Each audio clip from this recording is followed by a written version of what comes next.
Assalamualaikum warahmatullahi wabarakatuh.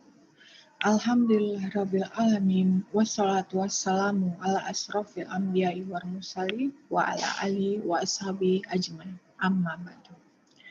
Pertama dan paling utama, mari kita panjatkan puji dan syukur kehadirat Allah Subhanahu wa taala yang telah memberikan nikmat dan kesempatannya pada saya untuk melakukan presentasi untuk hari ini.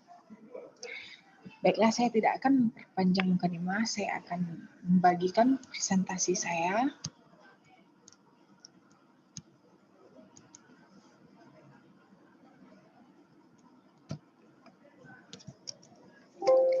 Yaitu mata kuliah keamanan komputer dengan dosen Dr. Yuhandi Eskom Enkom yang bertema State of the Art and Fishbone Peak of Death. Pendahuluan adalah server merupakan pusat penyedia layanan dan pengolahan data dalam suatu jaringan, permintaan yang dikirim oleh klien dan diolah oleh server. Kinerja server bergantung terhadap paket pertukaran data yang dikirim oleh klien pada jaringan.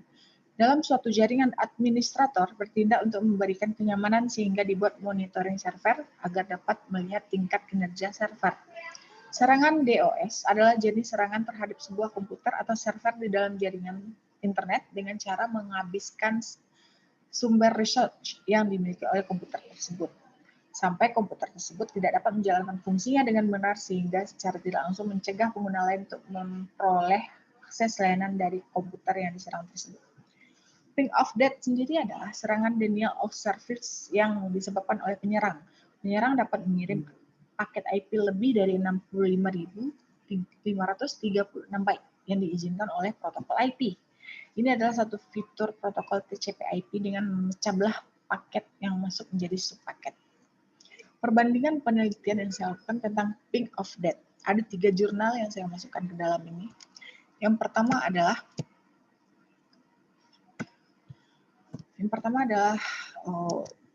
Heni Endah Wahanani, Budi Nugroho, Gali Indo Prakoso tahun 2016. Judul penelitiannya adalah analisa serangan smooth dan Peak of Death dengan metode SVM, yaitu Support Vector Machine. Hasilnya di dalam ini adalah yang pertama yaitu klasifikasi serangan dengan metode SVM ini menghasilkan tingkat akurasi yang cukup tinggi untuk masing-masing serangan data dengan rata-rata kelas yang diprediksi di atas 60%. Secara keseluruhan, metode SVM terbukti cukup akurat dalam mengklasifikasikan serangan DOS, yaitu serangan smurf dan normal, yaitu hasil dari klasifikasi semua data tes ini sebesar 92,4%. Dan terbukti juga cukup akurat dalam mengklasifikasikan serangan smurf dan Peak of Death rata-rata keseluruhan hasil dari klasifikasi semua data tes ini sebesar 84,9%.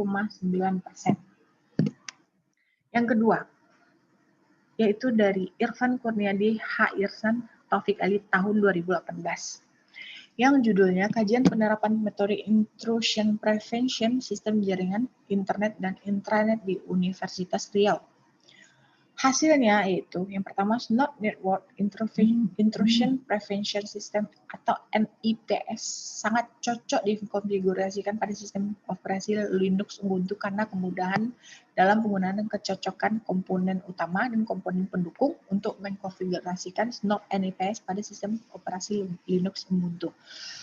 Yang kedua, Snort NIPS bekerja dengan cara membangun sebuah Snort engine dan memonitor paket data dan mencocoknya pada rule Snort.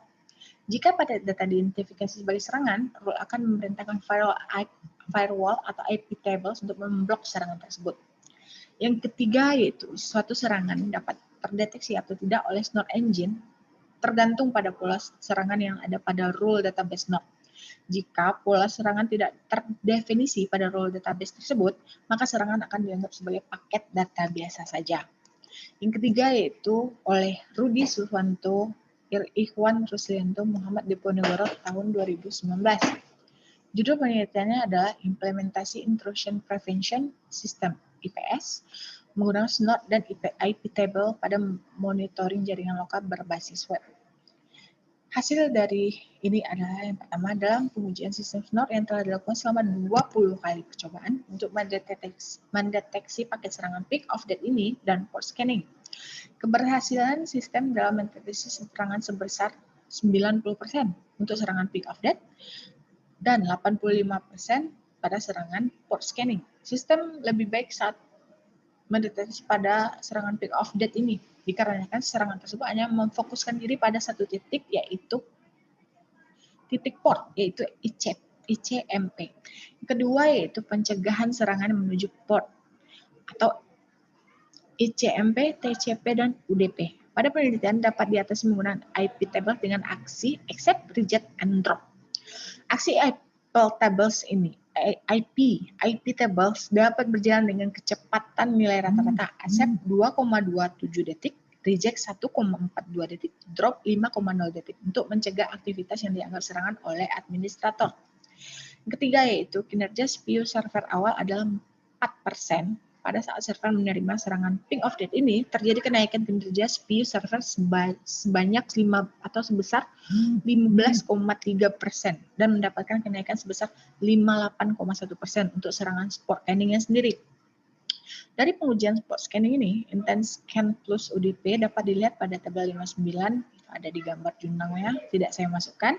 Pengujian nomor 5 yang telah dilakukan sebanyak 20 kali ini, terjadi kenaikan aktivitas atau serangan di port UDP pada pengujian kelima dari 58% hingga 95%, sehingga membuat server tidak mampu memproses dan berhenti sementara melakukan aktivitas atau sama dengan down.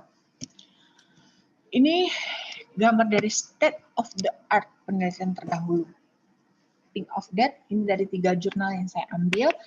Itu analisa serangan SMORD dan ping of death dengan metode SVM tadi. Yang kedua, kajian penerapan metode IPS sistem jaringan. Yang ketiga, implementasi intrusion prevention sistem IPS menggunakan SNOR dan IP table pada monitoring jaringan lokal berbasis website. Lalu ini fishbone-nya, support vector machine-nya, yaitu metode SVM tadi, yang dilakukan oleh serangan DDoS, serangan SMORD, serangan ping of death. Lalu intrusion prevention system. IPS ini merupakan software pencegahan penyusupan yang memadukan dua fungsi, yaitu fungsi firewall dan IDS atau intrusion detection system. Yang dilakukan oleh NIPS, Linux Ubuntu Firewall. Lalu serangan DDoS, serangan SMORD, serangan ping of death. IP tablesnya serangan tidak dapat dieksekusi. Keamanan dari serangan ping of death ini menggunakan metode SVM dan IPS. Rujukannya ini oleh 3 jurnal yang saya masukkan tahun 2018 dan di tahun 2016 dan di tahun 2019. Sekian dari saya. Terima kasih. Jangan lupa subscribe dan like-nya. Saya Yun Indah Lestari. Mohon maaf jika ada kesalahan dalam penelitian saya ini atau dalam presentasi saya ini. Saya pembuat presentasi pasti ada salah. Saya tidak sempurna. Yang sempurnaan hanya milik Allah Subhanahu wa taala. Assalamualaikum warahmatullahi wabarakatuh.